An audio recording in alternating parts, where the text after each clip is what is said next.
Good afternoon. It's my great pleasure to welcome all of you to this webinar on land consolidation with the focus on legislation and on the new FAO legal guide and its application at the country level. This webinar is co-hosted by FAO, FIG, the International Federation of Surveyors, and the Land Portal Foundation. My name is Morten Hartwies, and I'm Land Tenure Officer at the FAO Regional Office for Europe and Central Asia, and I'm the facilitator of the webinar today. This webinar will discuss land consolidation and land consolidation legislation and how to apply it in different countries. FAO will introduce the new legal guide on land consolidation published earlier this week. The guide was prepared based on the outcome of a study of good European practice on land consolidation legislation. And with this webinar, we also want to support the application of the voluntary guidelines on responsible governance of tenure, VDT, and highlight that land consolidation can contribute to achieving a number of the sustainable development goals and targets. As you may know, this webinar replaces 2 sessions of the FID Working Week 2020 in Amsterdam in May, which was cancelled due to the COVID-19 situation.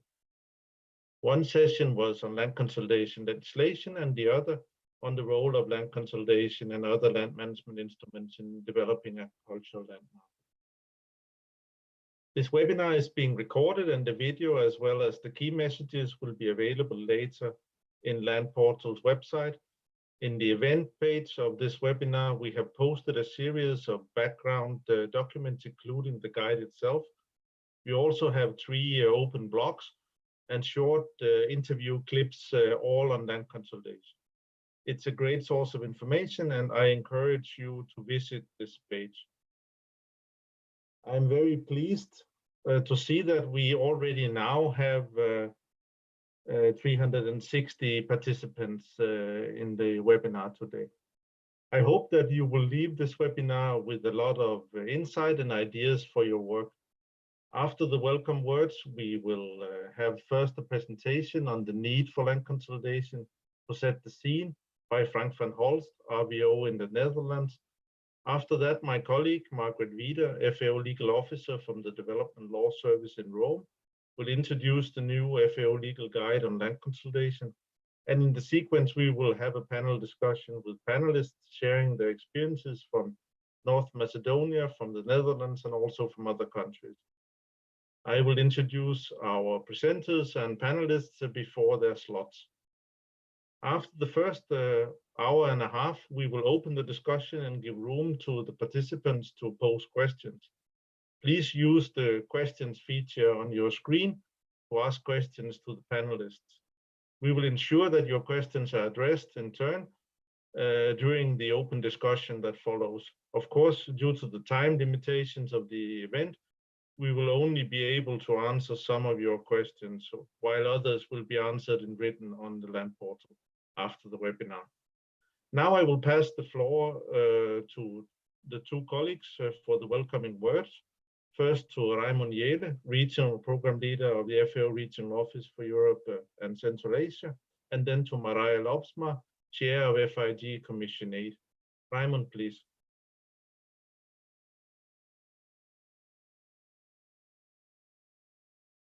You're muted.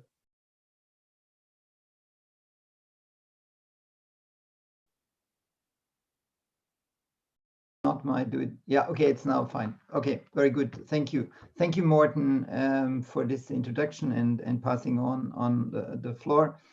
So good afternoon, colleagues, and particularly good afternoon to the participants on the Zoom. But of course, I would also like to welcome you, of course, on behalf of FAO, but FAO also in the region, also on the YouTube transmission, and I hope we will have a very interesting discussion and presentation on this important area of land consolidation. So I think it's also quite important to mention this kind of webinar is the first of its kind in the region in this format. I mean, we are talking about land consolidation, of course, since a longer time, but doing it in this kind of format and having such a widespread direction is something which is also new. Because land consolidation has been already for a long time been an area of work in FAO. And just also to tell again, in the 50s and 60s, FAO has already provided assistance in the region. At that time, the region was certainly very different, but in countries like Turkey or Greece or even Spain and Cyprus. And in the 50s, looking back at the first decade of FAO's organization in this area, one of the reports concluded that excessive fragmentation or uneconomically small holding may prevent the farmers from using their time to best advantage modern means of production or mechanization. So this is something which nowadays has not really changed, and the problems are still relevant. And with the transition of the centrally planned economies, starting at the beginning of the 90s in Eastern Europe, CIS, the Central Asia and the Western Balkans, and the relevant land reform approaches, this issue is still evident, and I think it requires attention. Of course, the modalities of land consolidation compared to the 50s and its emphasis, I think we can also say has changed, because environmental issues and sustainable management of natural resources has received nowadays a stronger emphasis compared to also the earlier times where there was maybe more focus on some of the economic issues. FAO continues to support the development of land consolidation instruments and programs in the regions, and we can in principle tell there are three main pillars. The first one is the technical guidelines and the normative work, including this new legal guide on land consolidation, which is also presented today and which we just also released. I think everybody recommend. It's a very interesting document to look at, and I think it's going to be quite important also for the coming years. The second one is field projects in the program Countries of the Regions. Since already 2002, we have done in this region more than 11 countries related to land consolidation. And the third pillar, which I think is equally important, is the LandNet. So the informal network of land tenure professionals who are interested in land consolidation, land banking, and land market development. Since 2002, we have already done 21 of these workshops, and which really has, in that sense, a very important tradition. This feeds into the overall priorities of the region, which we are currently having. And one of them, of course, is the support to smallholders and family farms as one of the 4 priorities for the organization in Europe and Central Asia. The development of the small farms into competitive family farms in a sustainable manner, being economically viable, but also addressing the natural resource management in a sustainable manner, is a key objective for the land consolidation work which we are doing in the region. The problem with small and fragmented farm structures, which are hindering the development of the agriculture sector, need to be addressed, since such viable farm structures is really a precondition for many other development initiatives in the rural areas. One thing what we nowadays also need to highlight, of course, is the implications of the COVID crisis we cannot neglect. Of course, the impact of the COVID crisis into the European and Central Asia, let's say food value chains, is maybe not of the same severity as we can see it maybe in other regions, but we can already take out of this that it really has re-emphasized the issue of keeping food value chains open, addressing and paying attention to food security, in particular to strengthen the importance of local food production, as well as improving the resilience of smallholders and their competitiveness of the sector. Land consolidation is one of the essential tools which can really contribute to achieving the 2030 agenda and the Sustainable Development Goals. Just to mention as an example, the ambitious target under SDG 2.3, where it's really emphasized to doubling the agricultural productivity and the income of the small scale food producers by 2013.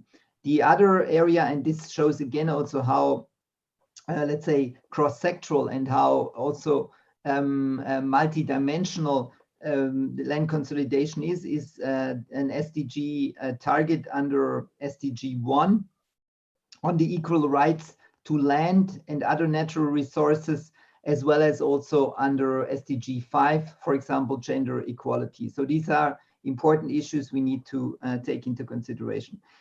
With this, I would like to conclude. I'm welcoming you again very much to this seminar today, and I wish you an interesting discussion and debate, and looking forward to the results. Thank you very much. Over to you, Morten. Thank you very much, Raymond. Marai, the floor is yours. Thank you, Morten. On behalf of IFIT, the International Federation of Surveyors, I am pleased to welcome you to this webinar. Normally, FIG organizes a yearly conference, the FIG Working Week, but as mentioned before, this year, unfortunately, it could not go on. But this webinar is a very good alternative, I think. For those not familiar with FIG, let me first briefly introduce the organization. FIG is the international organization representing the interests of surveyors worldwide. And currently we have members from over 120 countries. And we aim to provide an international forum for discussion and development, aiming to promote professional practice and standards. Well, the field of surveying is broadly interpreted. Roughly, FIG covers topics from positioning, tenure, land administration, geoinformation, land use management, valuation, and real estate. As chair of Commission 8, I am responsible for and representing the professional field of spatial planning and development. And as you know, many areas across the world face severe challenges posed by climate change, urbanization, and a growing population, to mention just a few developments. And for a sustainable development, it is needed to manage the use of the land. And some land use functions go well together, whereas others hamper each other. And to optimize the land use, various land policy instruments are available. For example, some countries have a zoning plan assigning land use functions to a location, including the rights and restrictions per land use type that prevail in that area. Also, there are more active instruments that directly intervene in the land rights that people or organizations hold. And land consolidation is such an instrument that actively arranges the spatial allocation of land rights and land uses. And compared to other land policy instruments, a key advantage of land consolidation is that it is a powerful instrument to look at the optimization of land use in a comprehensive way. And looking at having a comprehensive view, smart solutions can be found that will benefit multiple land use functions in the area and provide thereby a sustainable development, environmentally, economically, but also socially. Although many different forms of land consolidation exist, the underpinning principle is the same, namely the reallocation of land rights. And therefore, it is important to acknowledge the tenure system and land administration in place.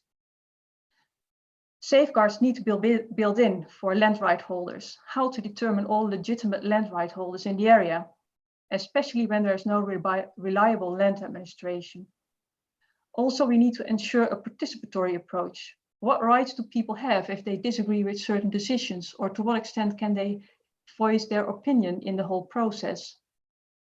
Having a profound legal framework for land consolidation in place to support land consolidation practice is very important to provide safeguards for all stakeholders involved. And therefore, the legal framework as developed by FAO and partners is very important, I believe. It will provide guidance for governments, agencies, surveyors, and other stakeholders involved for the implementation of land consolidation. And this webinar is an excellent opportunity to learn more about it. And well, I wish you a fruitful meeting and make use of the possibility to pose questions in the end. but first listen to the rest of the presentations. Thank you. Thank you very much, Maria. Land consolidation is, as we have just heard, a well-proven land management instrument with more than 100 years of tradition in some countries in Western Europe. The traditional objective has been to support agricultural development by reducing land fragmentation and facilitating, on a purely voluntary basis, the increase of holding and farm sizes, sometimes integrated also with the improvement of the local agricultural infrastructure. And since the 1980s, land consolidation has in Western Europe developed into a multi-purpose instrument, where the objectives, in addition to the traditional agricultural development objectives, are also to implement nature restoration projects, projects related to large-scale infrastructure, and more also used for climate change, the adaptation and mitigation. And in these public initiated projects, allowing the landowners and the farmers to be compensated in other land, and in this way, preventing the farm structures to be destroyed. In Central and Eastern Europe, land consolidation came back on the political agenda after the political changes around 1990, in particular because many countries had implemented land reforms that had led to farm structures with excessive land fragmentation and small farm sizes. FAO has supported, as it was already mentioned, 11 member countries in Europe and Central Asia with different aspects of introduction of land consolidation instruments and building up of national land consolidation programs. In each country, the development of sound and operational land consolidation legislation is a cornerstone. And we have long felt the need for a legal guide on land consolidation, and finally we have it.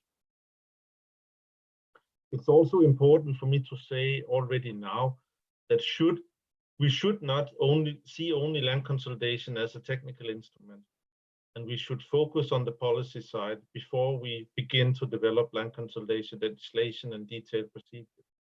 We should be clear what we want to achieve with land consolidation. Some have in the past seen land consolidation in some countries that had negative impacts, such as loss of biodiversity. Others are worried that land consolidation may lead to land concentration.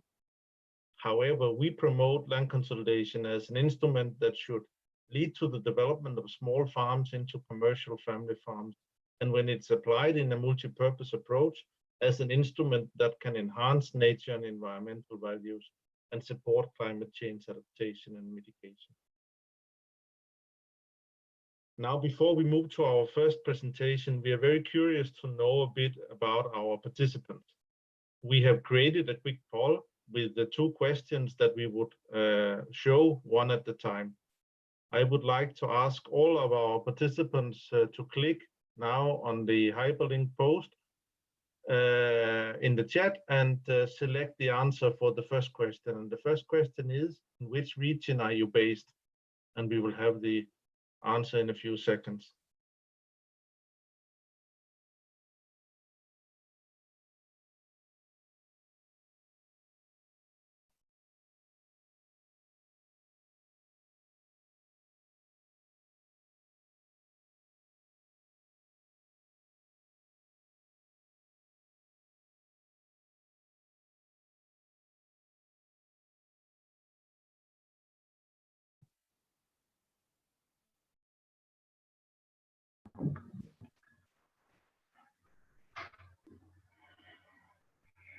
So we have the answers. We see that one fourth of the participants are from sub-Saharan Africa, and we have also around half of the participants from Europe and Central Asia, and the rest of the participants spread over the rest of the regions. Let's now move to the second question, where we are asking, what sector do you represent? If we could have the, yes, we have it on the screen again.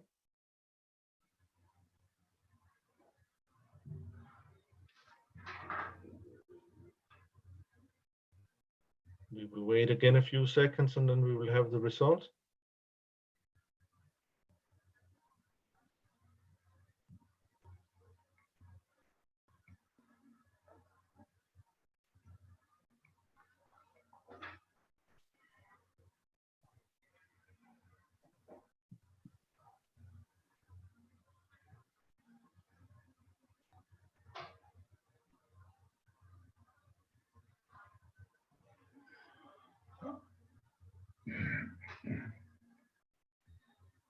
So we have now almost an equal representation from colleagues that are working in government and colleagues that are working in international organizations and from universities and knowledge institutions, 23, 22, and 24%. Thank you very much for your participation in the poll. We will, let me now call Frank van Holst for his presentation. Frank is the Program Manager on International Territorial Development at RVO, Netherlands Enterprise Agency. Frank will set the scene for the discussion today by presenting the need for land consolidation instruments. Frank, please. Thank you, Martin. I still see the polling result in the screen, but I will start nevertheless with my presentation. I will do that to address a few questions. First of all, what is land fragmentation and why is it a problem? Land fragmentation is about small holdings, it's about small properties, and it's about small parcels. It's about the size and the shape of the parcels, about the spatial distribution of these parcels, and about accessibility, and of course about small farms. It has a direct effect on the production costs. It's difficult to adopt innovations and to apply new technology. Space is lost along field boundaries, and irrigation is, for example, difficult to apply. The impact of that is that small farms remain to be subsistence farming or have limited participation in markets and value chains, little investment in knowledge acquisition, and eventually marginalization and land abandonment. But I want to state clearly that land fragmentation is not always a problem. There are certainly areas, for example, mountainous areas with diverse production systems in which farmers have different parcels in different places with different microclimates and thus spreading the risks for these farmers. So it's not always a problem, and land consolidation is certainly not always needed. So where does land consolidation occur? Well, the study about the legal guide is about Europe. It is land fragmentation is widely spread across Europe. Do you still see the polling result in the screen as well? Because I still, it's still blocking my screen, but maybe it's just me. Okay.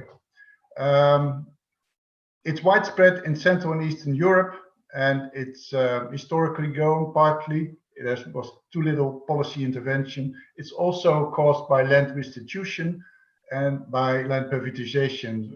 For example, socially equitable forms of land privatization.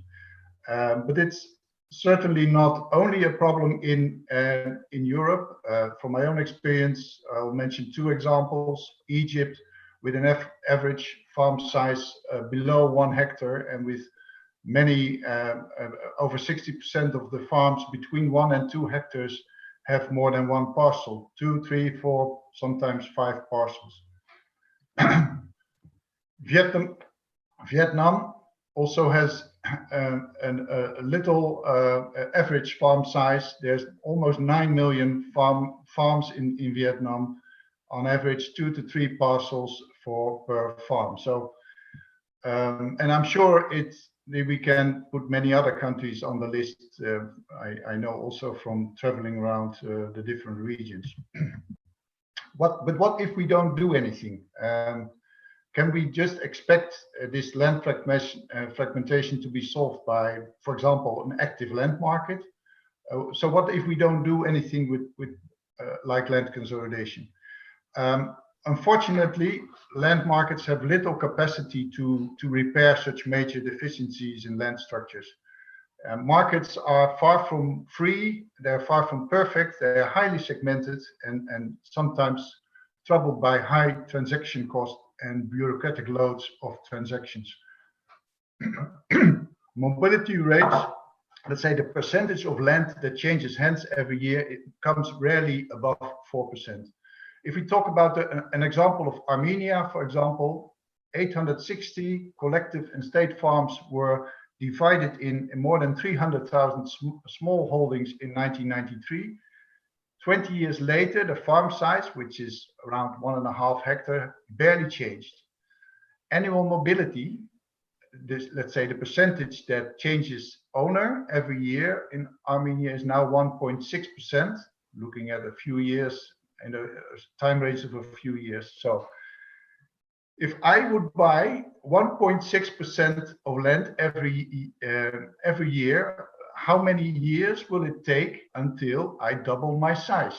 Well, I used the calculator and it is 44 years. So you can imagine that it's difficult for such jumps to be made to be solved by land market functioning.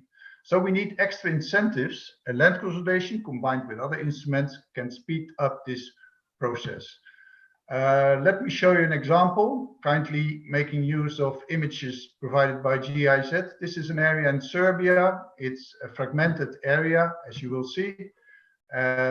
When land consolidation will start, it's typically project-based, highly participatory, and led by a public authority.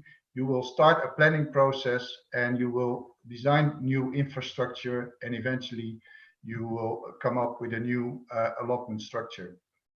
Ideally, this would lead to less parcels, as you've seen in the picture, but nevertheless, this is already a big achievement and a nice example explaining how land consolidation works. Land consolidation now, if you look at Central and Eastern Europe, it's highly getting the attention.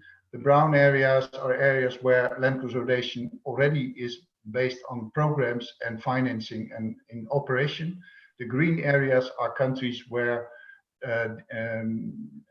activities are going on to launch, to introduce land consolidation. So making the legislative frameworks, doing pilots, doing experiments. For whom are we doing this? I want also to re-emphasize, like Morten already said in his opening statement, it's not for the big players, it's not for the big investors. It's for small and medium-sized farms who want to become economically viable family farms.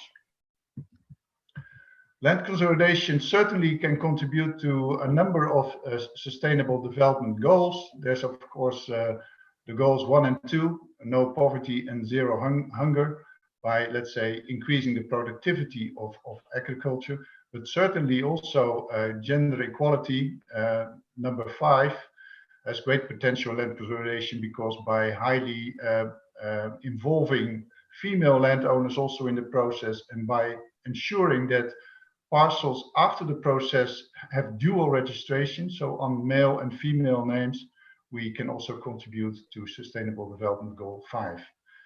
Number 8, decent jobs and economic development is obvious, and Sustainable Development Goal 15, living on the land, is also having good potential. It's about terrestrial ecosystems, it's about avoiding land degradation and proper land use management.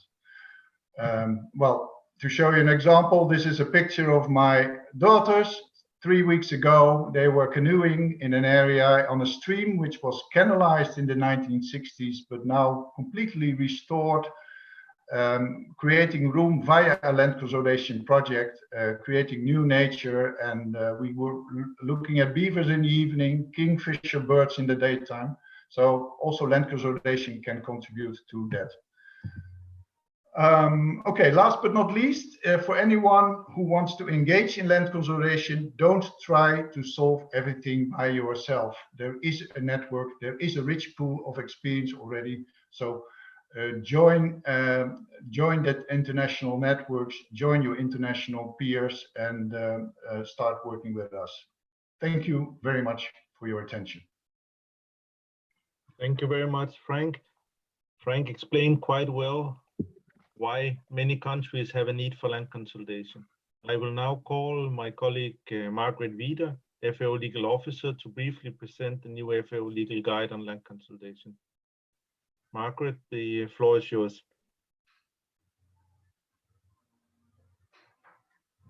Good evening, good morning, good afternoon, wherever you might be.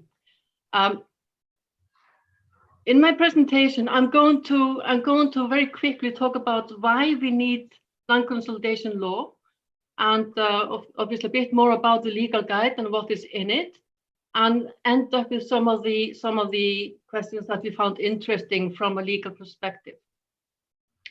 First of all, my office, just a few words. I work in the FAO Legal Office in Rome headquarters, and I'm part of the development law branch, which basically means that we are there to help our member states in revising and reviewing the legislation, strengthen the legislation. We also collect information in FAO Lex on national legislation, and we undertake research. We like this to be connected so that our research and publications are built on our practical experience, and we also use them then in our technical assistance. And finally, we support the development of international instruments and their applications, such as the voluntary guidelines of governance of tenure, where we took a very active part in preparing them and now in promoting them in national legislation. So with that, I'm very proud to launch the legal guide. This legal guide is the result of a number of years of work and preparation. We started by doing a comparative legal study of a number of countries to see what they were doing, what type of legislation they had in place, and what were the similarities and differences. And then we took that and changed it into a guide to make it more useful, more accessible to countries and anybody who's interested to use it. I want to mention that this is a guide that is not just a legal guide, despite the name, it's also technical. The authors, there are 6 authors, myself and 2 other lawyers, Thomas Versinskas and Kristina Mitis-Arsova, who will both be speaking in the panel later on, and 3 technical people, Morten Harvigsson, our host, Frank van Holst, who just spoke, and Maxim Gorgan, who is behind the scenes assisting with this webinar. It's available online in the FAO Legal Office page and also in the Regional Office for Europe page. And finally, we have discussed this guide in previous workshops of the LandNet, the informal network, both in last year in Santiago de Compostela in Galicia in Spain, and the year before that in Skopje, North Macedonia. And there we reviewed all the recommendations and received lots of comments. We also then had an extensive external review. Many of you reviewers are here today, and I'd really just like to thank everybody who provided comments, who participated in the workshops, who provided information for the country case studies. It was really a group effort. Now, why would you need a land consolidation law? Why do we need this guide? Morten mentioned that we have found this from our project countries, and that is very much the case. In our projects, we normally start with a pilot of a land consolidation, where we try to see what happens under the existing law without any specific provisions on land consolidation. Invariably, we get stuck. We cannot undertake land consolidation. There are all sorts of issues that come up. And we see that there is a need for a legal framework. Of course, there is a specifically strong need for a legal framework if we are doing anything that is not strictly voluntary. And therefore, there have to be safeguards and have to be appeals. But even if it's a voluntary approach, we think that there is a need for a strong legal framework to have clear procedures, clear safeguards, clear roles for everybody, and make sure that the process is participatory and that everybody is at the end better off, or at least as well off, as it says in the voluntary guidelines of governance of tenure. Now, what you see now on the screen is a definition of land consolidation. This is a new definition that we have, we the authors have banged together, and we are very, very proud of.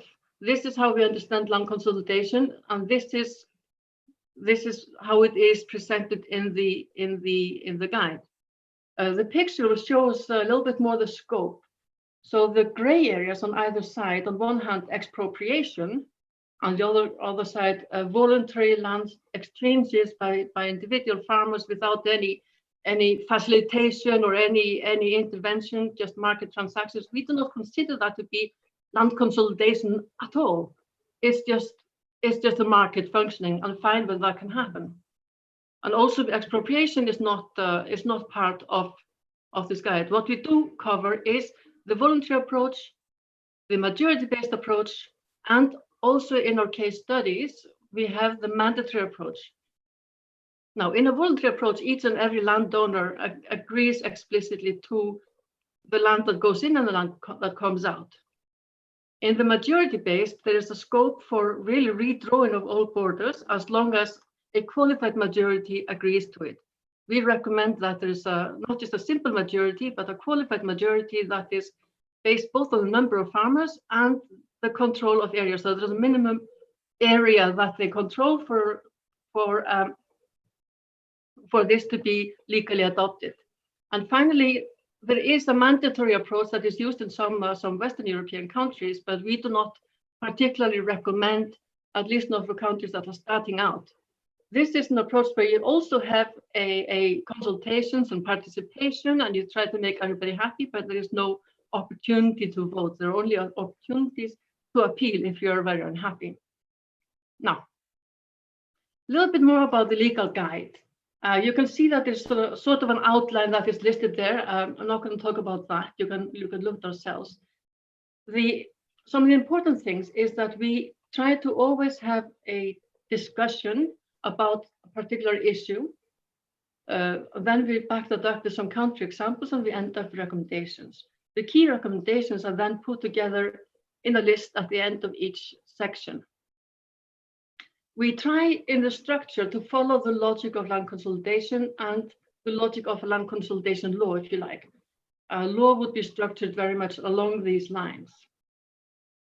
To talk about first the objective principles, and then the different phases after the institution, the stakeholders' rights and responsibilities, and end up with legal recourse, monitoring, evaluation, etc. Now, I just want to talk about the three phases of land consolidation very briefly. The first phase is feasibility phase, and it's very important to make sure that you don't start spending a lot of money on a land consolidation that is not necessary, that is not wanted, or that might do harm. So therefore, the feasibility phase consists of interviewing all the landowners, talking to stakeholders, such as the local authorities, and finding out if land consolidation would be something that would help that community and that area. If it is found to be feasible, we move on to the reallotment phase, where the land consolidation planner really tries to plan solutions that everybody is happy with and that make everybody at least as well off as before. And the final phase, once the plan has been adopted, and we recommend this to be adopted as an administrative act that can then be submitted to registration. The registration implementation phase includes the surveying works and any public infrastructure that might be needed. Now, I'm getting towards the end, and this is something that I just want to mention very briefly. I realize that not everybody is a lawyer in this building. So one of the issues we considered was the constitutionality of mandatory and majority-based land consolidation, and also whether it would be compatible with the voluntary guidelines of governance of tenure, because they only mentioned voluntary approaches. Now, we did think about it long and hard, and we found that with safeguards, with participation, there are good public good grounds and public interest grounds for making the amendments to the property rights, and therefore it would be justified. But there needs to be a law, and there needs to be compensation if any rights are diminished. The second issue was about recognizing of legitimate tenure rights, which includes socially legitimate tenure rights, and that was an issue that confused us for a long time before we settled on how to solve it. Gender equality was another issue that we discussed at length, how to deal with in practice and in theory, and also how that would be compatible with many of the other things that we are doing in land consolidation, which includes correcting the information that's in the cadastre, making sure that everything is correct, making sure that everything is up to date, because in many countries we deal with a lot of informality, that there's informal transactions that haven't been registered, and we thought about the gender implications of that, and finally the safeguards that would be necessary to ensure that everybody's right was protected, but at the same time, without sacrificing the efficiency of the process. In a way, you have to find procedures that work and can help the process to be as smooth as possible while ensuring that everybody's right is protected, that everybody is consulted, that everybody is heard, which is very important. But you don't want this to take years and years. You want this to have a beginning and an end, and you want it to be as efficient, as effective, and as cheap as possible. And with that, I thank you very much for your attention and look forward to the rest of the seminar. Let me just try to stop sharing. Thank you very much, Margaret. This was a very quick introduction to the guide. I will encourage all of you to explore the guide more in detail by visiting the FAO website and also the event website created by Land Portal, and also engaging in the 3 blogs that we have open, as I mentioned in the introduction. With this introduction, let us now move to our panel discussion on country experiences with land consolidation and legislative solutions. I will first introduce the members of the panel. We have with us Kirill Georgievsky. Kirill is the head of the Land Consolidation Department in the Ministry of Agriculture, Forestry and Water Economy in North Macedonia. We also have Margaret Vida, FAO Legal Officer, that we just met. We have Frank van Holst from RVO in the Netherlands. We also heard the presentation of Frank. And we have also new faces, Kristina Mitic-Arthova, FAO team leader and legal consultant in North Macedonia. And finally, Thomas Vasinskas, FAO international legal consultant. Let us first turn to North Macedonia, where FAO is currently implementing the EU-funded mainland land consolidation project. And I will begin with Kirill. Kirill, how is the situation in North Macedonia related to farm structures, land fragmentation, and land abandonment? And what is the policy of the government? Thank you, Morten. Good afternoon to all participants. Something about the situation in North Macedonia related to farm structure. More than 50% of all agricultural holdings are utilizing less than 3 hectares of agricultural land, and more than 70 less than 5 hectares. As much as 1/3 of the total arable land is abandoned, and the reasons for such situation include excessive land fragmentation and small farm holding size, low profitability in agriculture production, and out-migration. North Macedonia, supported by international partners, has been striving to improve the situation through formulation of the relevant land policy. It encompasses introduction of land consolidation and harmonization of different land management instruments in the national legal framework.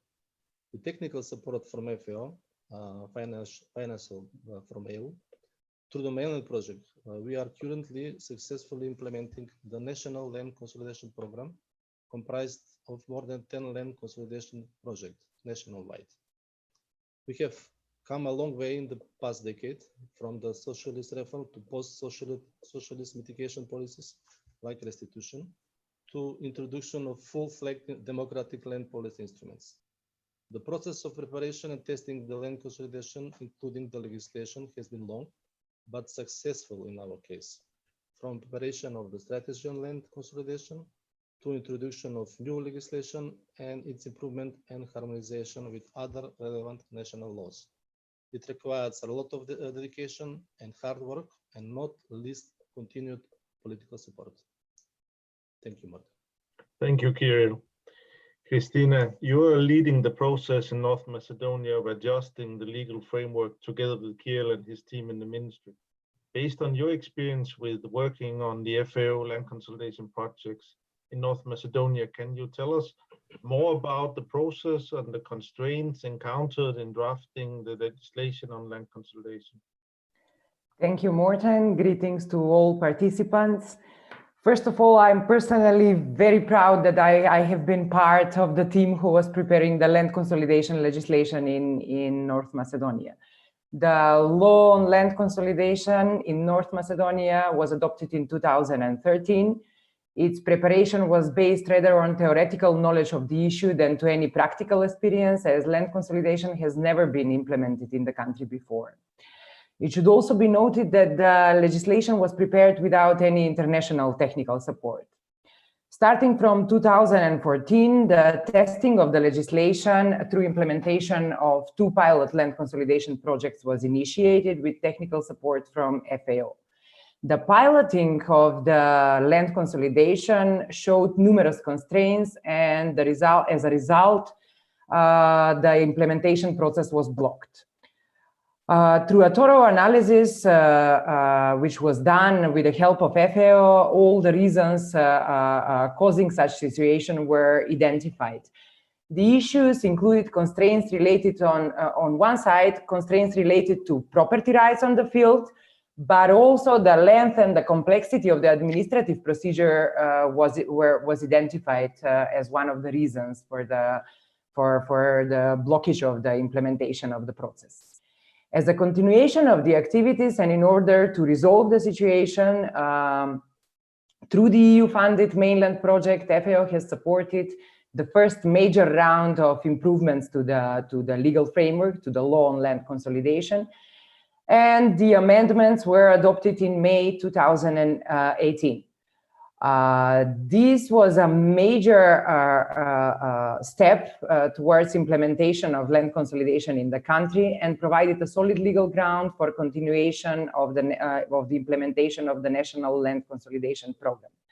As a result, since 2018, 1 majority-based and 1 voluntary land consolidation projects are in the final stages of implementation, while 8 more, as my colleague Kirill mentioned, are ongoing. However, we as a team, FAO, together with the colleagues from the lead agency, from the ministry, we are constantly working on the improvements of the legislation, now based on the experiences from the field through the implementation of much more land consolidation projects. Introduction of multi-purpose land consolidation, full inclusion of the state-owned land, agricultural land into the process, fine-tuning of some of the procedures are only some of the topics that we are currently discussing and which are open for adjustment in the next round of amendments, which is expected by the end of this year. Setting up the legislation to implement this important structural reform is hard yet rewarding job. Particularly because more than 5,000 participants, farmers, are expected to benefit from land consolidation in the next few years through the mainland project. This, of course, extends to the member of their families as well. So the burden is heavy, but we are determined to succeed. In case of North Macedonia, the connection with the guide is dual. On one side, we are benefiting from it while drafting the national legislation, but also the experiences and the constraints identified in the implementation of land consolidation projects in North Macedonia was taken into consideration and incorporated into the recommendations of the guide. What I can say also is that I'm proud that North Macedonia was one of the case studies for the guide. So thank you, Morten, over to you. Thank you very much, Christina. Let us now turn to some of the other countries that are in the process of introducing land consolidation instruments and also building up national land consolidation programs. Thomas, you have been involved as international legal consultant in FAO land consolidation projects. From your experience with working on these FAO projects in different countries, what can you say about the different land consolidation approaches and how they affect the property rights? Yeah, thank you, Morten, and hello to all the participants. It's a pleasure to see so many people participating and being interested in land consolidation.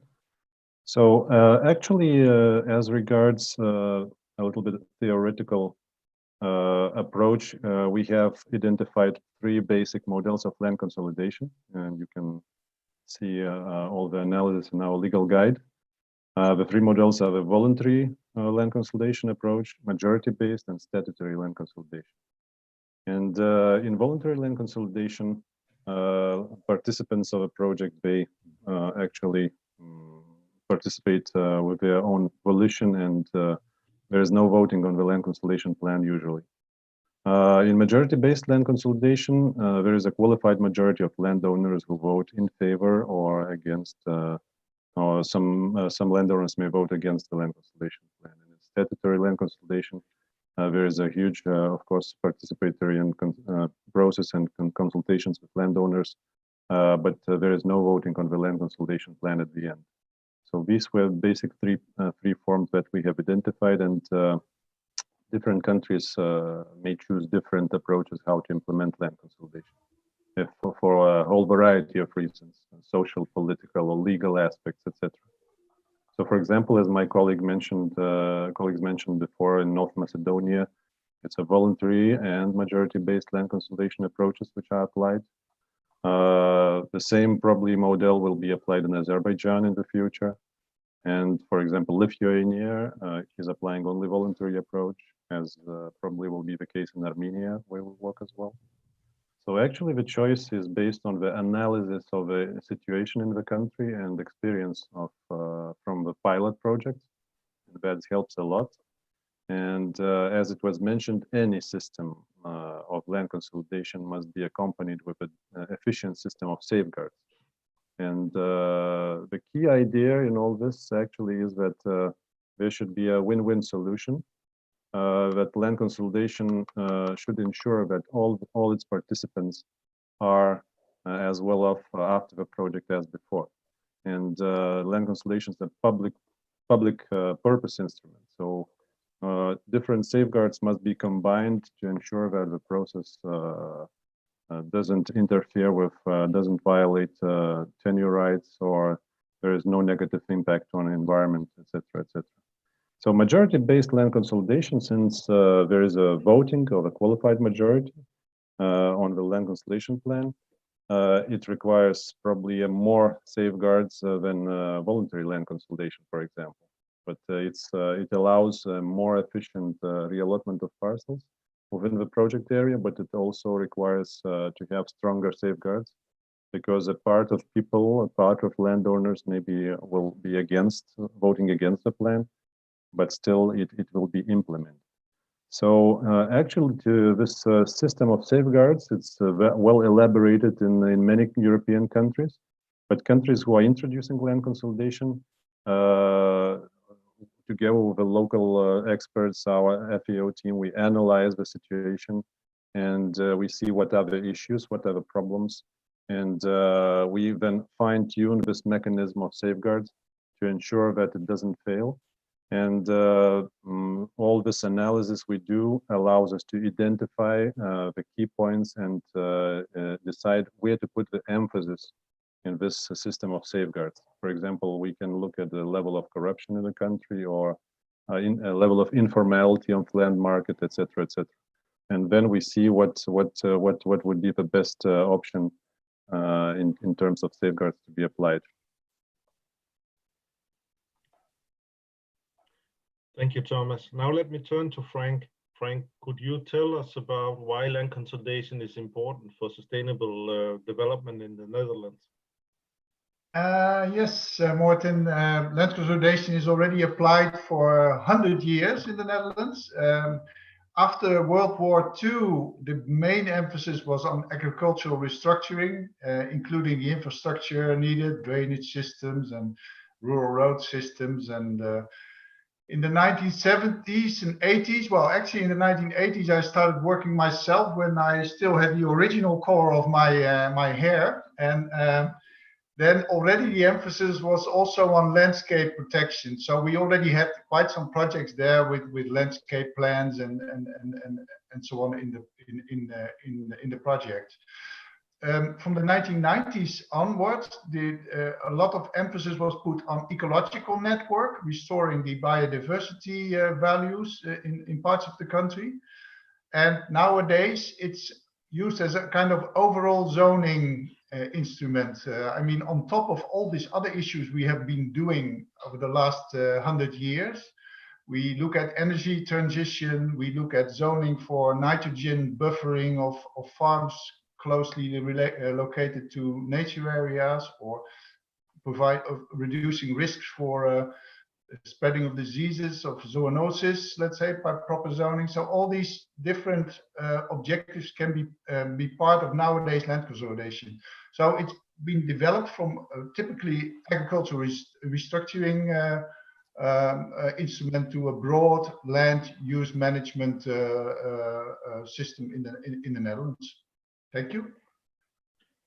Thank you, Frank. And now, Margaret, you have a long experience with human rights, gender equality, and women's empowerment. Could you tell us about the legislative and practical steps that the legal guide proposes and on these issues, and tell us about your experiences in applying these?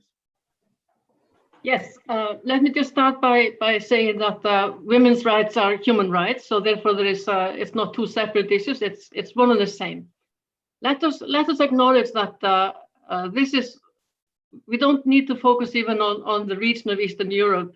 Gender issues are important in every region, and there are difficulties for women to assert their rights or to enjoy the rights or to have rights in many countries all over the world. Now, generally speaking, in Central Eastern Europe, the legal framework is not too bad. It's not too bad.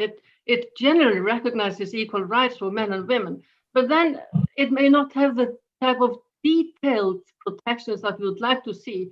For instance, like we have reflected in the SDG legal indicator on women's land rights that FAO is a custodian for. There are 6 proxies there that we want to see in legislation generally. And not all countries in the region score full points, let's say. But even if they do, then we still have the social attitudes problem. And that is also, it is in many ways integral to rural communities to be a little bit old-fashioned, if you like. And there's a lot of conservative communities all over the world. And I have found a number of them in Eastern and Central Europe, from the western part of those countries to the eastern part. I remember once we had a long discussion with the government authorities, the local authorities, with our own legal consultants about gender issues, and everybody said, no, but there are no gender issues. Women have equal rights to men. Their rights are fully protected. Rest assured. We turn up to the community workshop, and we see not a single woman participating, not a single woman, but they had brought us cake, which I think is just a classic example of women being told to know their place and not to get into men's business of property rights.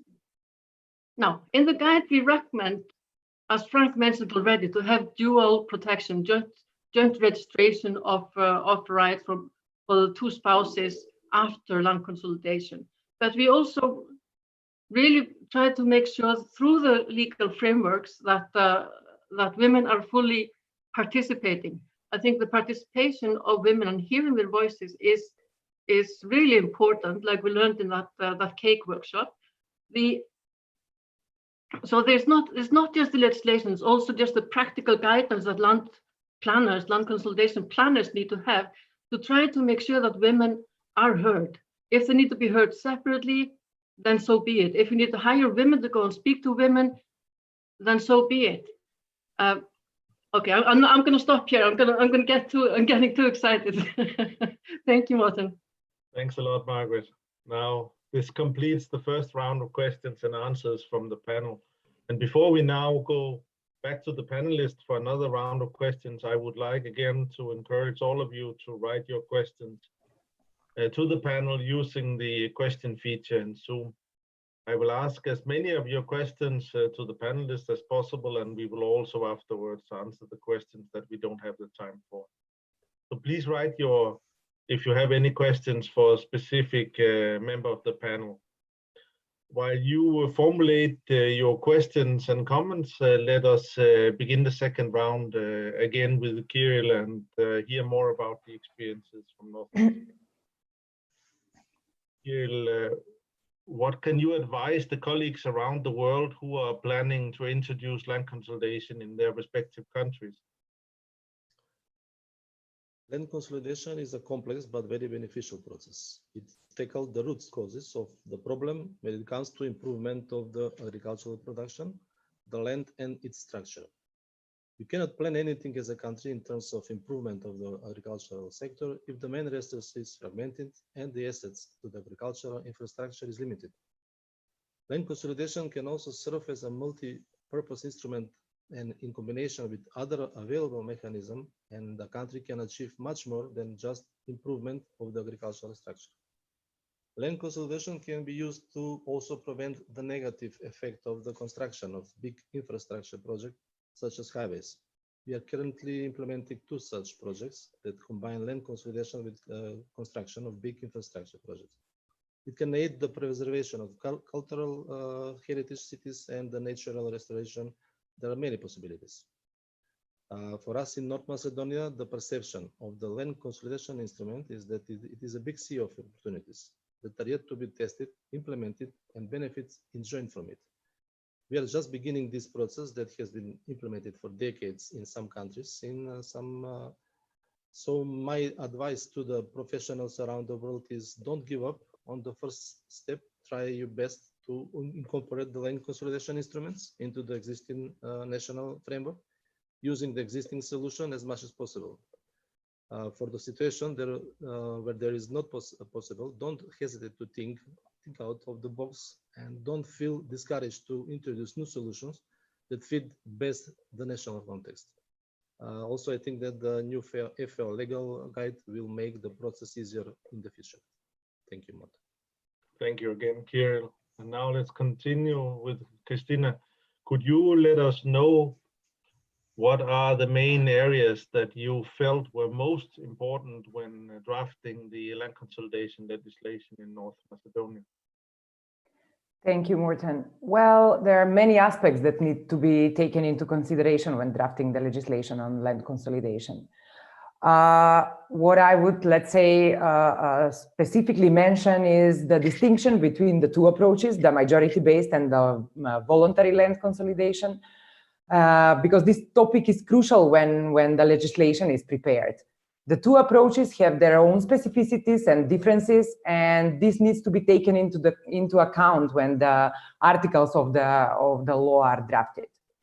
Furthermore, a proper regulation to achieve the at least as well of principle should be a cornerstone of the law. My colleagues already mentioned what this principle is, and there are a lot of things, a lot of issues that needs to be regulated in terms to properly implement the at least as well of principle. This partially includes monetary compensations as well, if necessary. The third issue that I would like to point out is the regulation of the 3 generic phases of the land consolidation, which needs to be well elaborated, as these phases of the land consolidation process are interlinked. If one makes an oversight in one of the phases in terms of regulation, this might influence the whole process, and most probably there will be a price to pay. The land consolidation projects might not end up with success because of the legal provisions. Another important point is that the process is heavily dependent on the will of the participants, mainly landowners. They vote to accept the reallotment plan or proposals, and this means that the inclusion and the participation of the landowners in the land consolidation process needs to be secured in the law. The bodies they establish, the decision-making process the way of inviting them and informing them, everything needs to be incorporated within the legal framework. This makes the land consolidation more complicated to regulate than, let's say, processes that are fully state-imposed, like expropriation.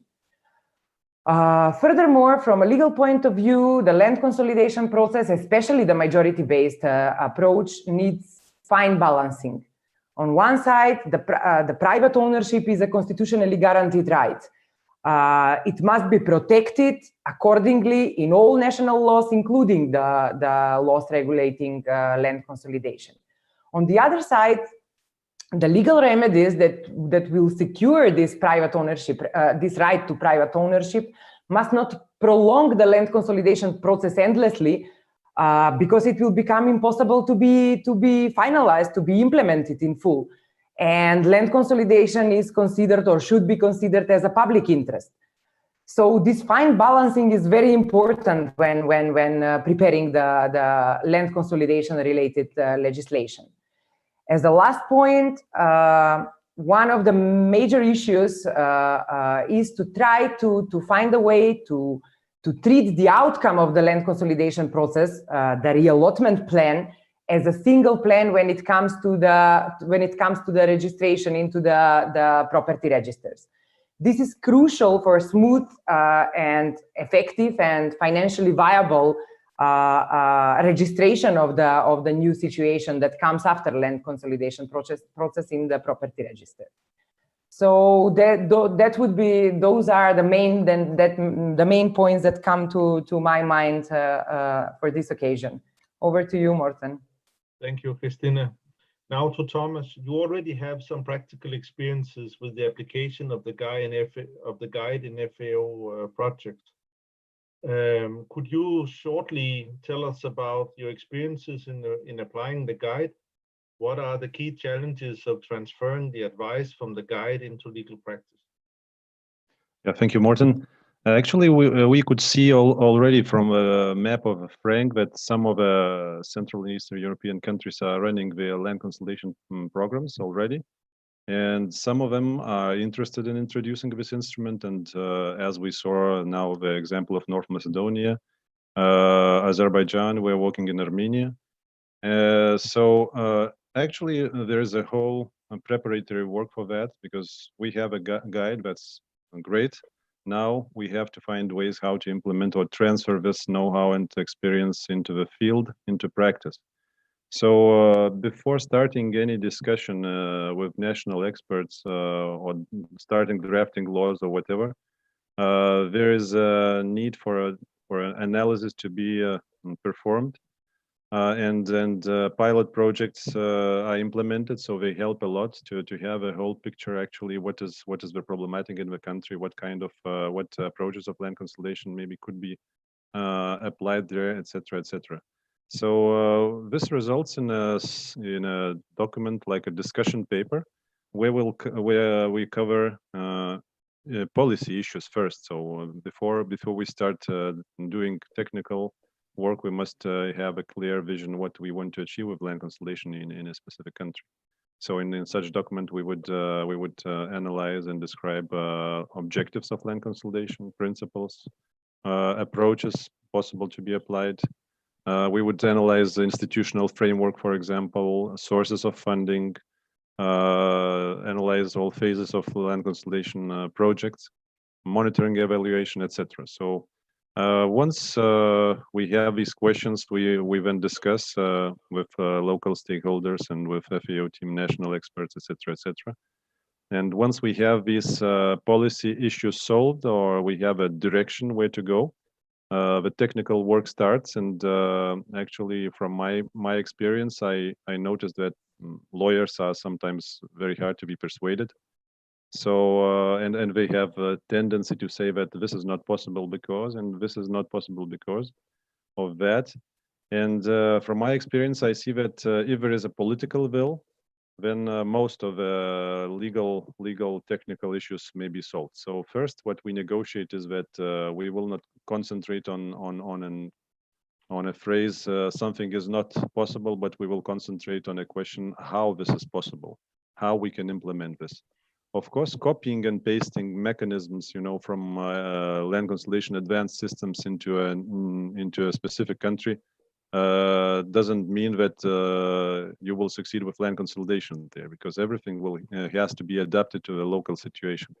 As I was already mentioning about system of safeguards, it must be fine-tuned to fit the needs of and specificity of the issues in a certain country.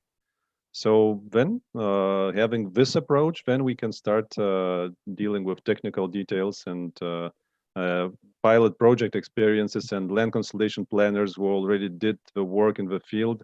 That helps a lot to persuade national lawyers and persuade them that yes, this might be a problem in the field and this might be an issue also, etc., etc. So this is a whole process of transferring this knowledge, written knowledge, into the field, into the practice. Yeah, thank you, Morten. Thank you, Thomas, for this. And I think it's important to say also that the legal guide that we have now published does not replace the need for technical assistance. That remains the same. And also the need to test the procedures in pilot projects also remain the same. So, but it will of course be a tool to set a more clear roadmap towards the full operational land consolidation program. That is the vision at the beginning of the process where we start introduction of land consolidation in a new country. Now let me turn to Margaret again. Margaret, the voluntary guidelines on tenure always talk about respect for and protection of legitimate tenure rights. What is that, and how can that principle be applied also in land consolidation? Yes, Morten. Indeed, in the VGCT, this concept of legitimate tenure rights is really a breakthrough. It is such an important concept because it includes both rights that are already recognized by law and those that are not yet recognized by law, but should be recognized by law. For instance, those that are socially legitimate. For example, customer rights in many parts of the world are not recognized properly yet by law, and they should be. Now, in the land consolidation law, we struggled with this quite a lot, and we thought, okay, how if there were some rights that are legitimate but not legally recognized, how could they be legally recognized through a land consolidation process? And we concluded that they cannot, because land consolidation law is designed to address only land consolidation. It's not meant to be a broader legal land reform. It's not to be the general framework of a country of how land rights are organized or how property rights are dealt with on the market, etc. So therefore, we consider, given that this is a sui generis legislation, if you like, which means that it's lex specialis. It's a law that has a very narrow scope. It's just there to help us make land consolidation happen. It is not the right place to provide this legal recognition if it doesn't already exist. So in the guide, we decided instead to work with rights that are capable of being registered. That is rights that are already recognized by the law. I think we would.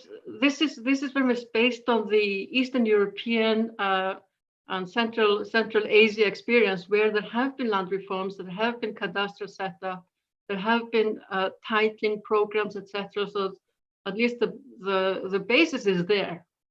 But we would look to adapt this for countries that have not yet done so. Let's say if in Uganda they may not have registered all individualized rights or community rights for that matter, and they would have to think through how would their land consolidation look like, and how would they take account of customer rights, which by the way are recognized by law there. I'm just taking an example of customer rights that may not be registered but are registerable.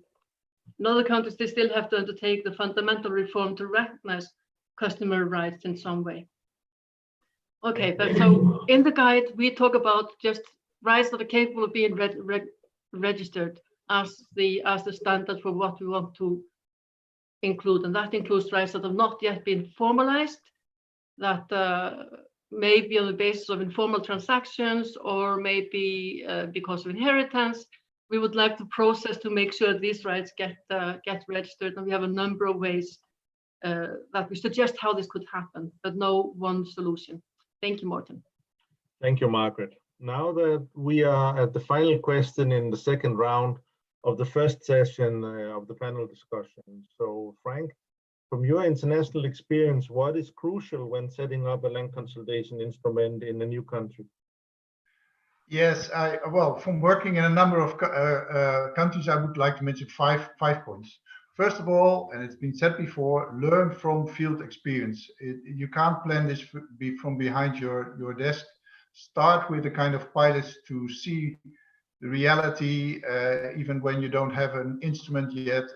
Try to analyze, see what the problems are, and see if land consolidation could help in the area.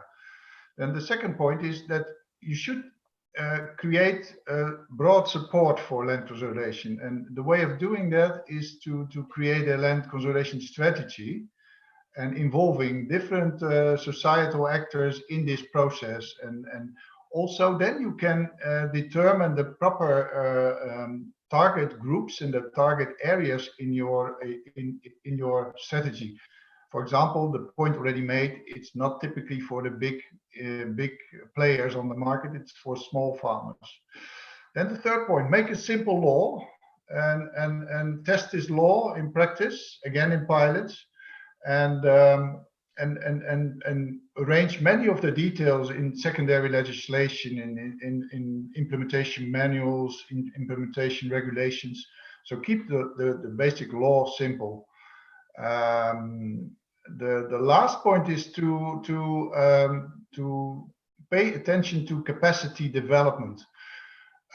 When I talk about this, I always need thinking of Biljana. Biljana is a person in North Macedonia. We recruited in the pilot area of Agri, and she was not very experienced when she started, but I think in short time she was an indispensable factor in the whole process, by linking to people, by creating personal contact, by working in the field, not from behind the desk, not always in the area, and creating a rapport with many of the people.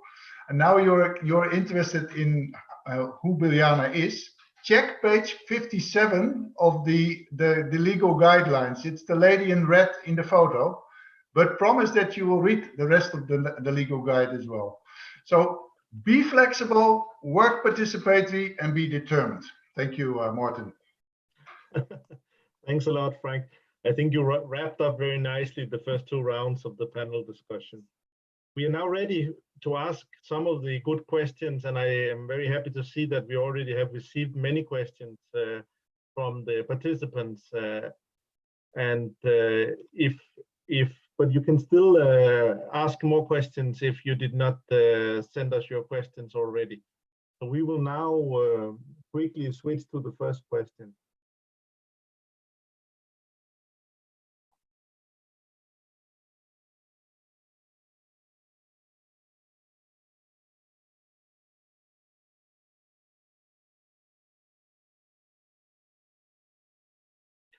So we have the first question. This is from David Siriba from Kenya, and related also a question from Krishna Patrak, and this is a question for Frank. Is it appropriate to integrate land consolidation with other equally similar instruments like land banking or expropriation? How would you do that in practice?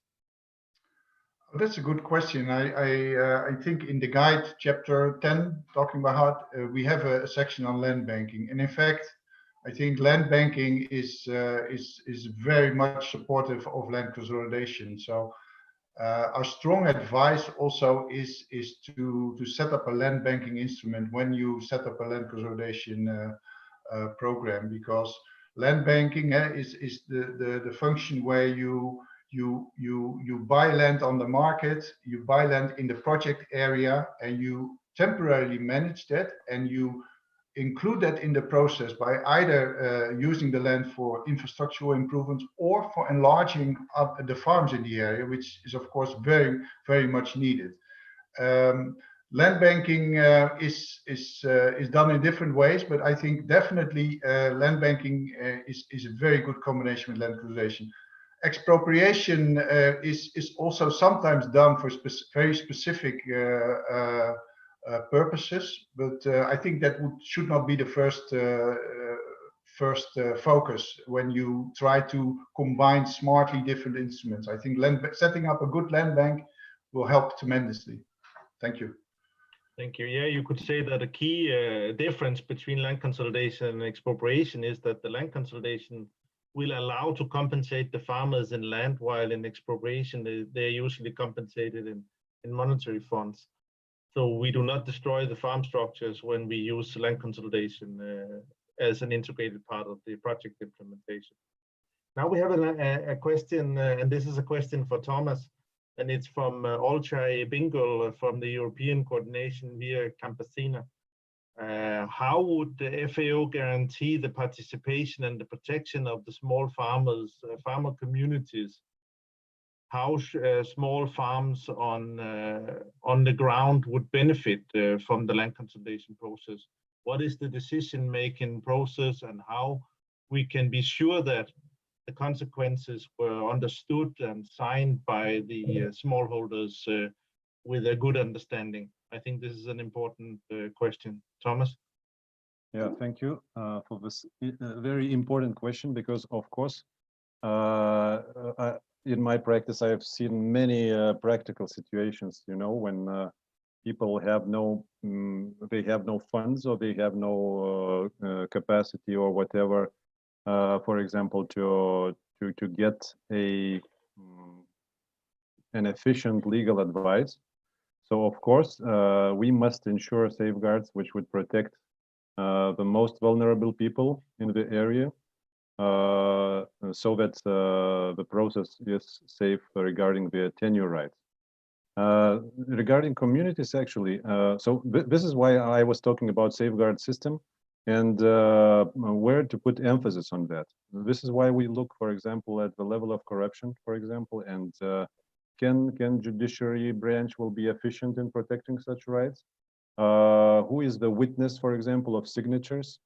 What is the process of signing and voting, etc., etc. So there are many aspects actually which we discussed in the guide, how to protect the most vulnerable and all, of course, landowners, and not to allow the process to be abused, because we know that the land is the most precious resource for people who live on it. You know, so there is no question about a weak safeguarding system. Although the safeguarding system shouldn't kill the process itself. If we have 10 years of litigation, you know, you will never arrive to a result in that. Protecting communities, you know, actually, I think land consolidation participates also in the process of, I don't know, stating of a fact, what is the situation in a certain community.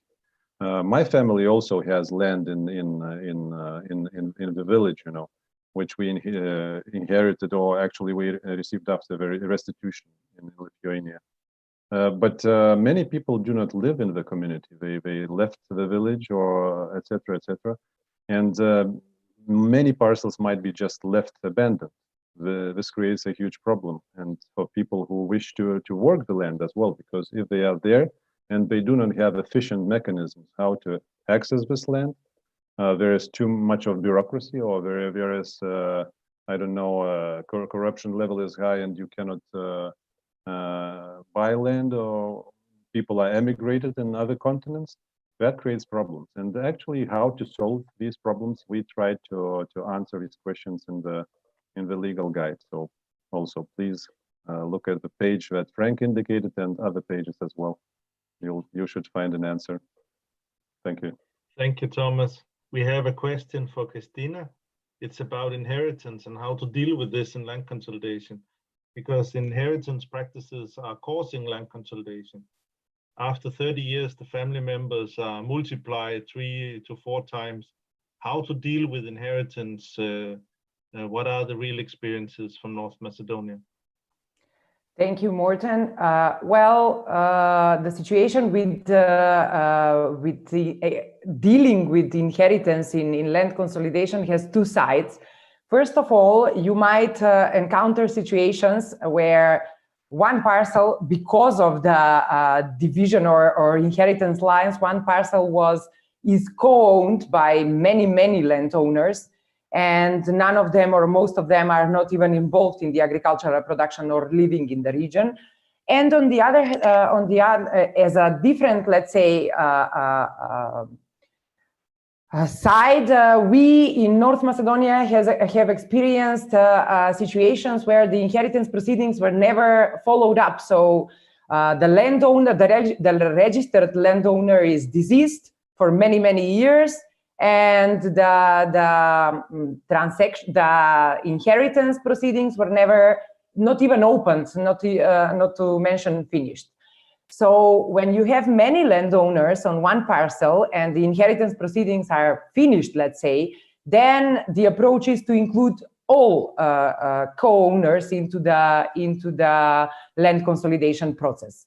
As I already mentioned, many of the co-owners do not even live in the area, nor are involved in the agricultural production. So the approach is to check in the specific phases of land consolidation, especially in the feasibility and in the reallotment phase, whether these people are interested to sell, let's say, their property or part of their property through the land consolidation process. This will provide for more available land for the farmers that are actually working on the land within the land consolidation area. For situations where the inheritance proceedings were never finished, this means that we don't have a living owner who can participate and vote and agree on the plan.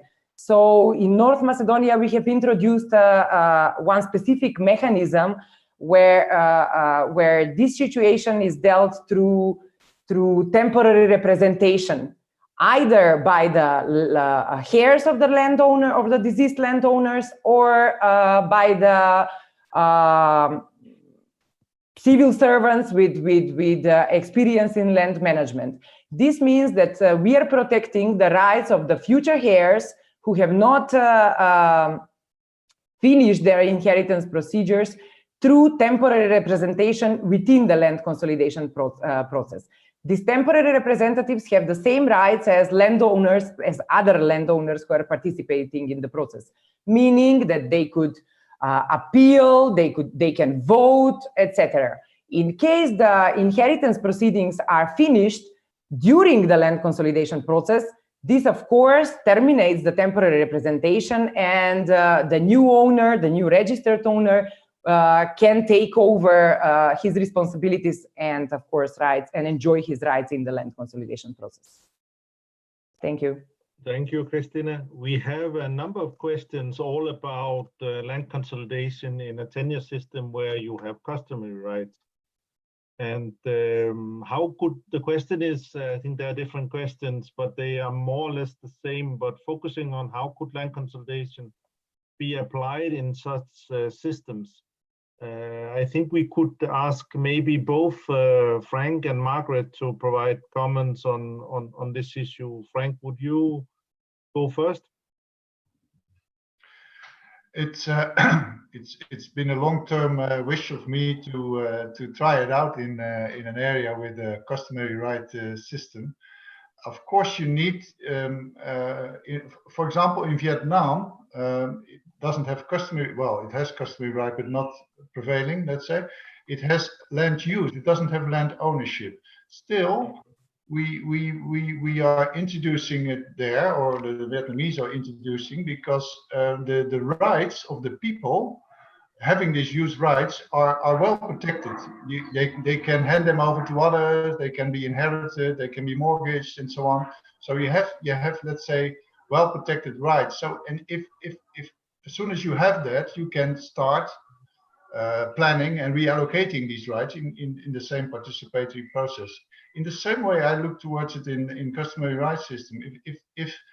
If there is a way, let's say, if there are forms that these are legitimate rights which are protected somehow, you could see if you can adapt your system and to see if you can reallocate these legitimate rights, even though they are not, let's say, formally put in the land register or national cadastre. So as long as you keep it very participatory and probably voluntary, I would say in this case, then I don't see a problem. Thank you, Frank. Margaret, something you want to add? Yes, like I mentioned earlier, if a right is capable of being recognized as a parcel in a specific place, and is recognized so by the national law, then there is no real reason why we couldn't combine a first registration process with land consolidation, so that if there was a registration process going on, that this be already implemented with the land consolidation objective, so that we avoid the fragmentation that may come, and that will only be done with the participation of everybody who has rights and has claims, to really see what would be the best solution for them individually. Would they like to have an orchard or a vineyard or arable land or grazing land? Is that grazing land better used in the commons or as individual parcels? Those are questions that we would ask the owners and holders of the rights, however they were defined. Thank you. Thank you. Let me complement to this, that we have an ongoing discussion in Georgia that I could mention here, that where we are discussing how to combine the systematic first registration with land consolidation, so that you do not first register all the land parcels and then start to consolidate them afterwards. It should be possible to combine these processes, and I think a lot of money that would otherwise go into registration costs could be used on land consolidation, and you would immediately take the next step and not wait what many countries have done now for 20 years before you introduced in the land consolidation.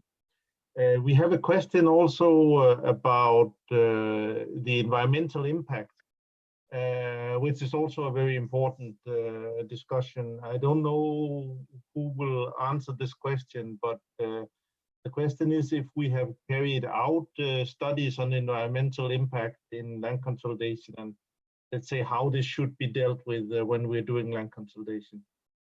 Margaret would want to reply. Margaret, please.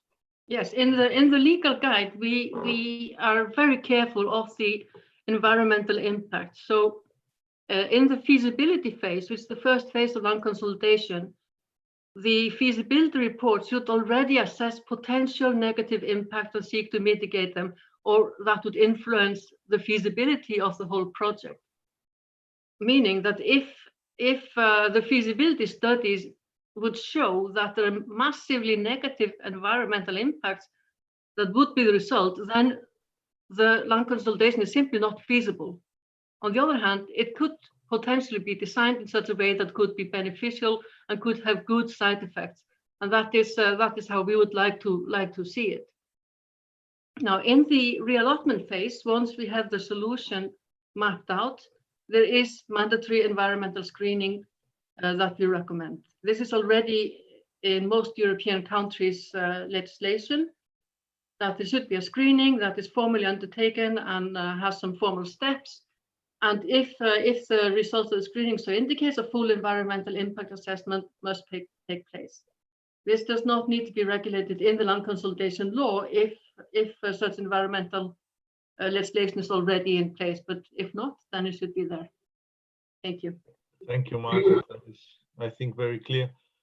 We have questions also about how is the relationship between land consolidation and the land policy in the country. The question is here, does the implementation of consolidation need modification in the existing land policy? And the second question, does it help to have a national land use law for land consolidation? Christina, please. Well, of course, considering the fact that land consolidation is one of the instruments that could be used in the overall land policy, this means that, first of all, the policy needs to be defined, the land policy needs to be defined. It is comprised of several interlinked instruments, and all these instruments need to be adjusted in order to function, and interlinked in order to function well and to have an effect in terms of improving the general situation with the land. Such instruments include, but are not limited to, of course, we already mentioned land consolidation, land banking, then market regulation in certain situations, and etc.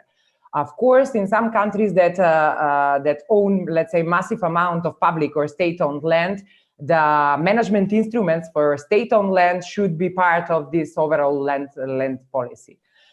So, if I understand well the second question, the answer to the first question is yes. By introducing land consolidation, the overall legal framework regulating land issues should be looked at and synchronized.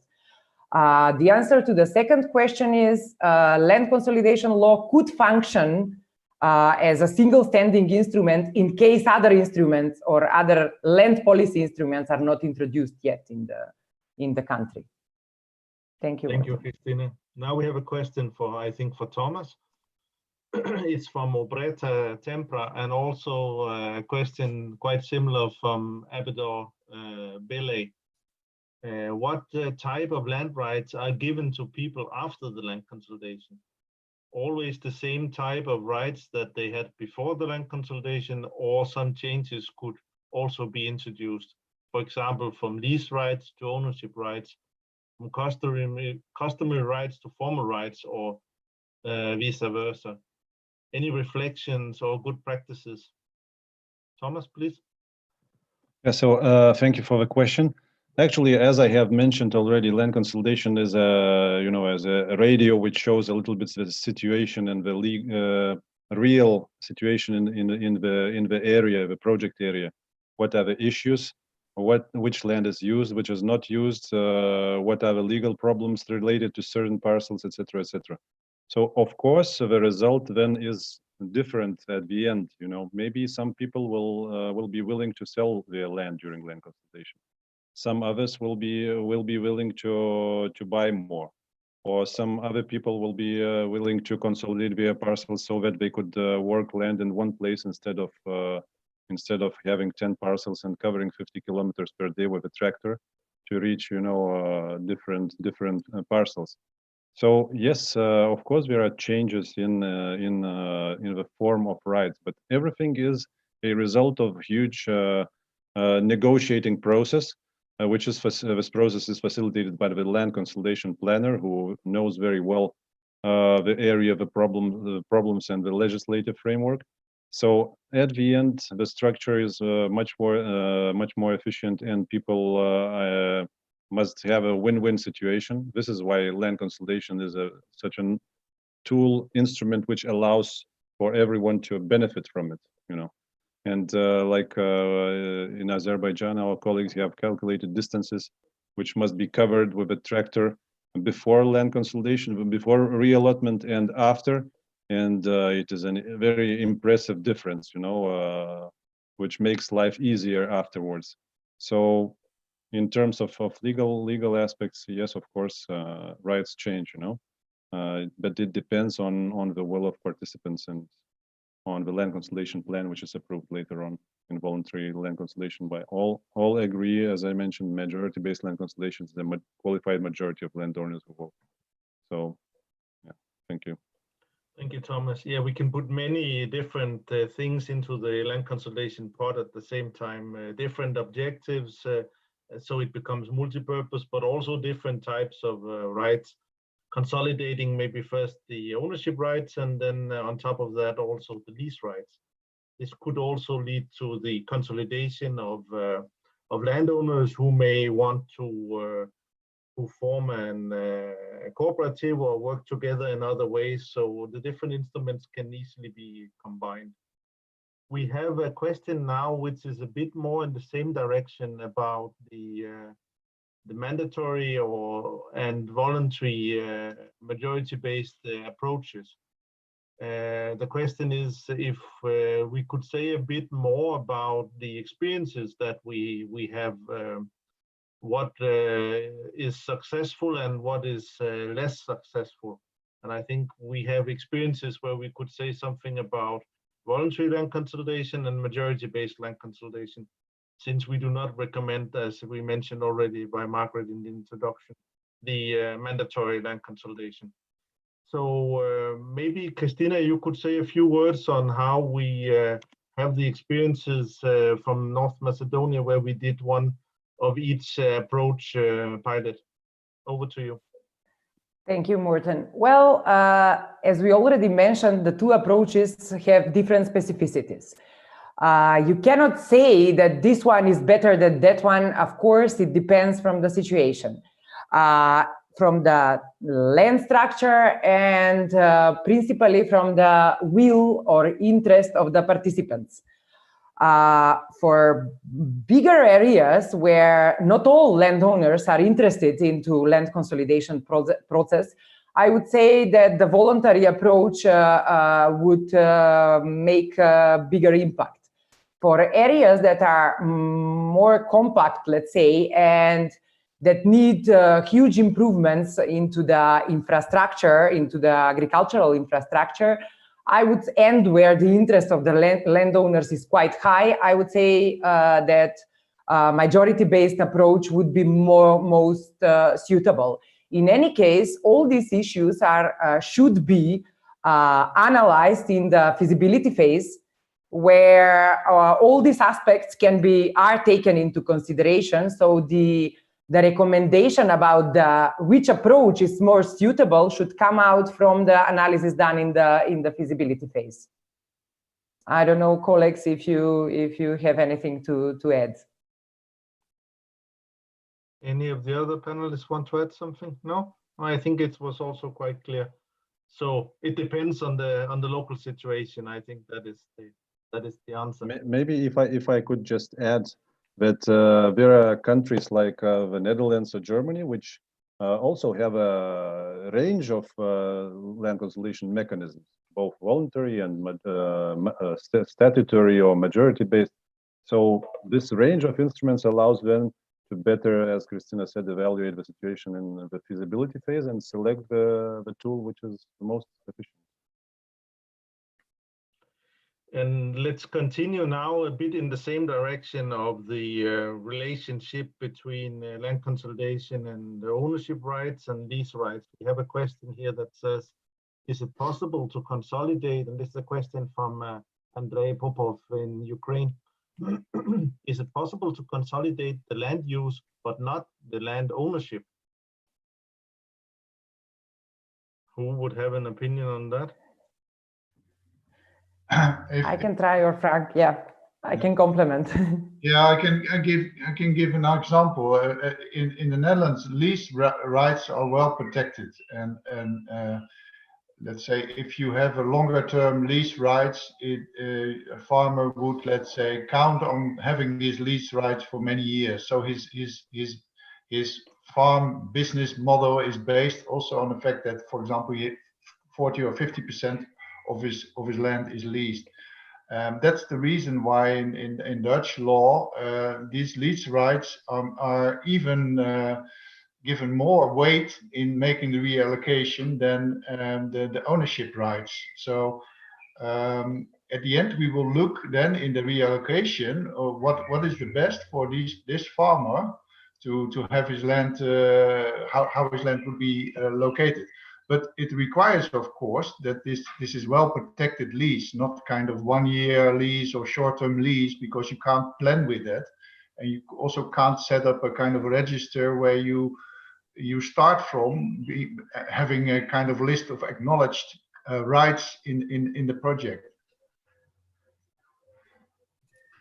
Thank you. No. Christina, do you want to complement?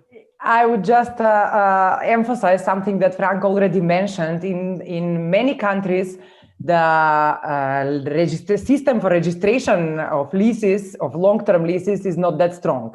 So my country included. So in these cases, the answer is yes, it is possible to consolidate use rights. But of course, the owner has a saying into the whole story. This means that both the owner and the leaseholder should agree in principle how the reallotment will be done. So even in cases where the user is using land from more than one owner, the parcels could be consolidated, bearing in next to each other, bearing in mind that the owners have to agree on this.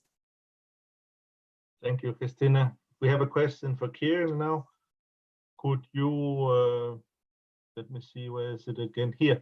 What is the competitive size of a family farm in your country?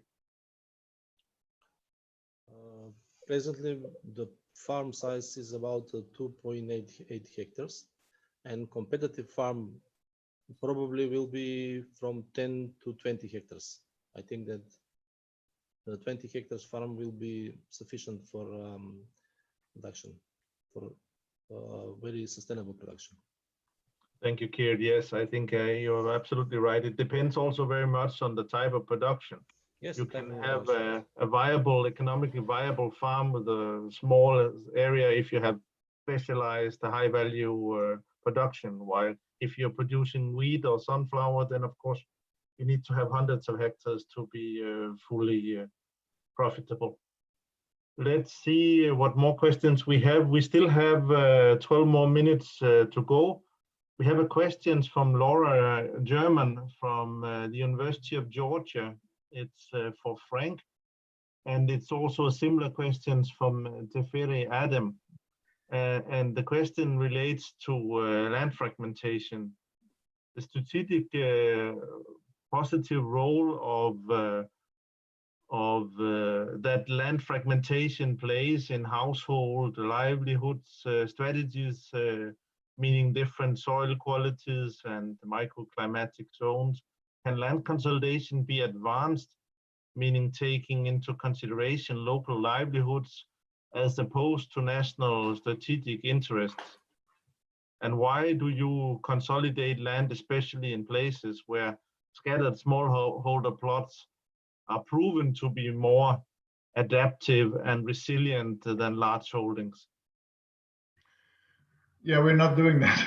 We're not consolidating such areas. As I mentioned in my presentation, land consolidation is not the solution to all situations.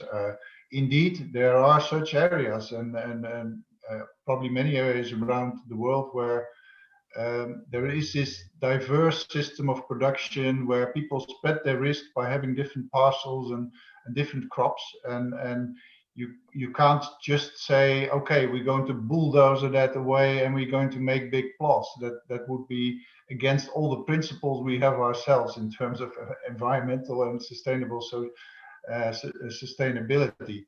The process, and I think that's very clear to mention, very important to mention, is very participatory. And if let's say any government strategy should not be enforcing in this way, because you would never create the support in the area. Either you do it purely voluntary land consolidation, so you need the consent of all people, or you have the majority-based system where usually also you need at least 70% of all the people saying yes. Well, in these areas, you would never also achieve such support. So it would never be useful or feasible to implement land consolidation in such areas. And also, it's not the intention. I think it should not be the intention also to do that in these areas. No, I would agree. It should be driven by the local needs somehow, and this is very important that these are considered thoroughly in the feasibility phase of the project.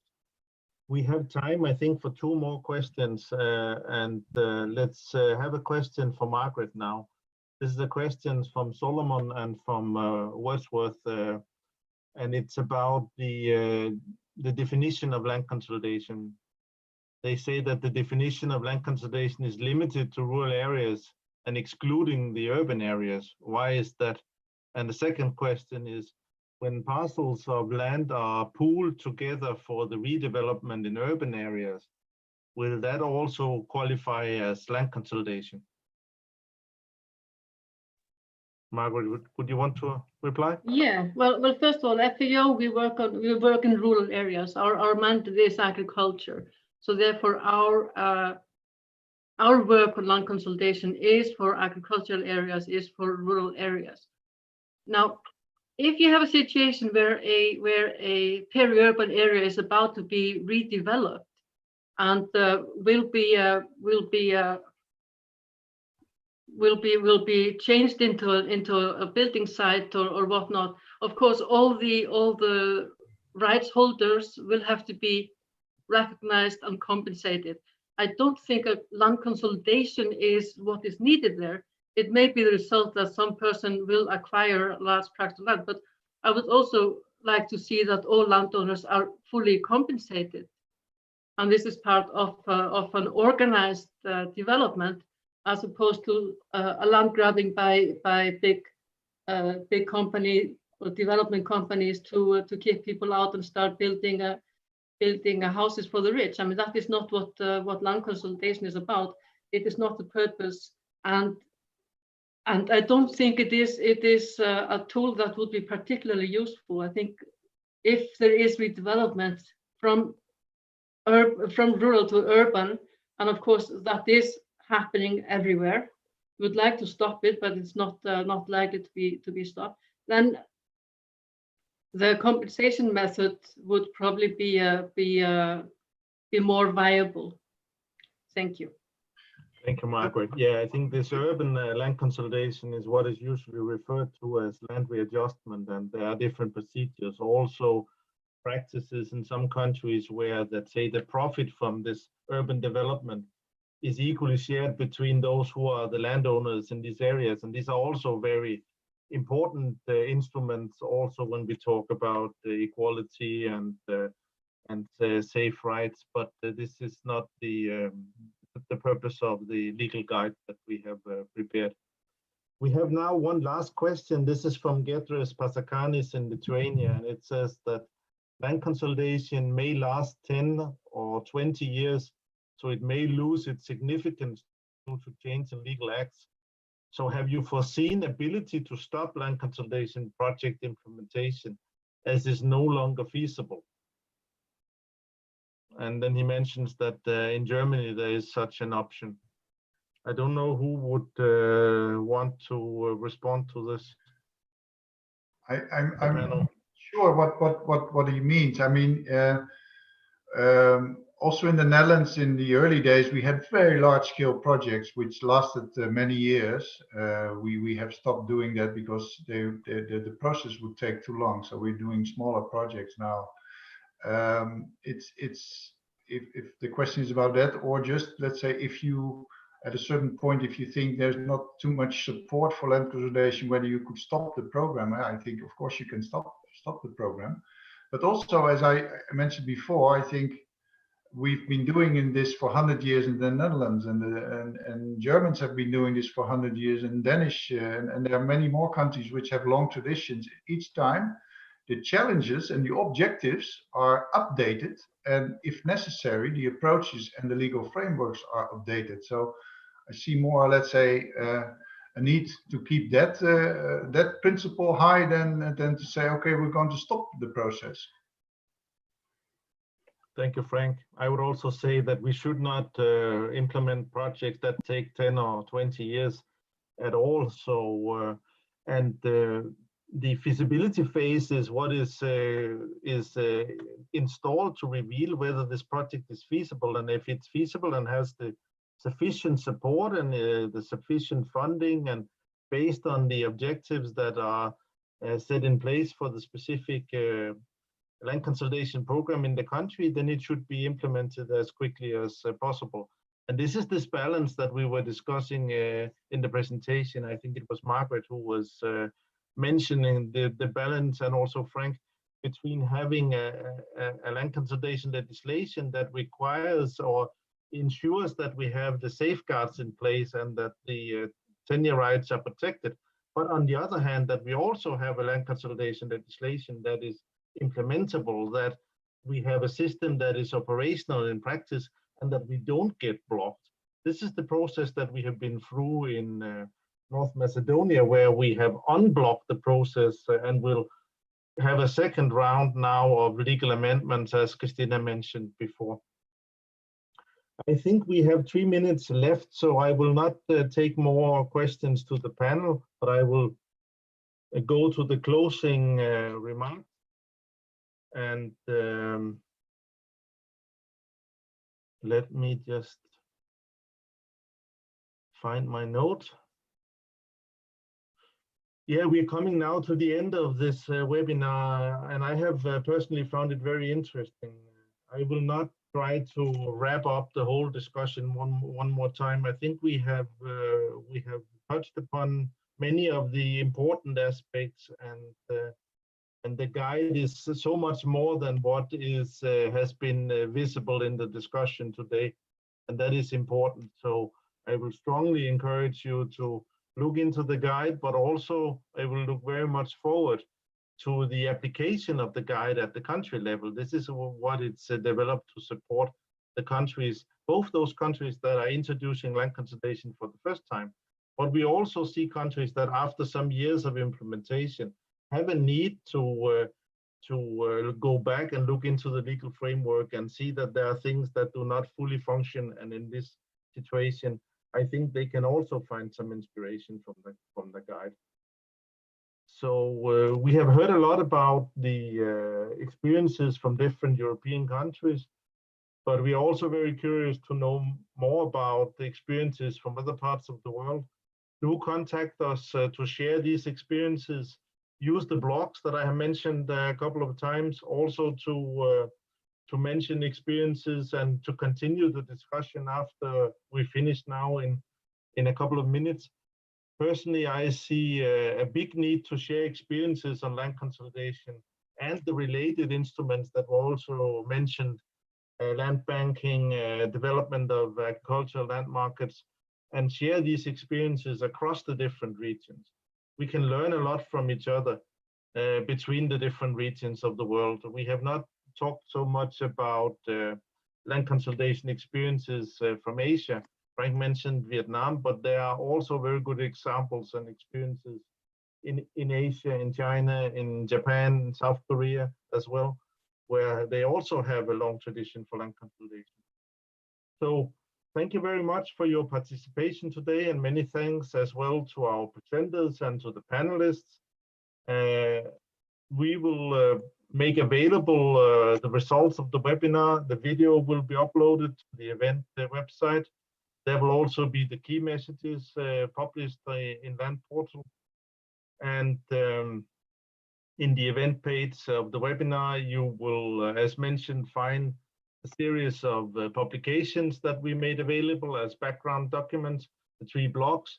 And also we have these short video clips about land consolidation, where we have different people from, we have farmers, we have people from government, we have different colleagues who have say some very interesting words. So look into these video clips as well, and please continue the discussion on the blogs furthermore. So with this, I want to close the webinar for today, and thank again all of you for your active participation. Thanks a lot. Thank you. Goodbye. Thank you. Bye. Goodbye.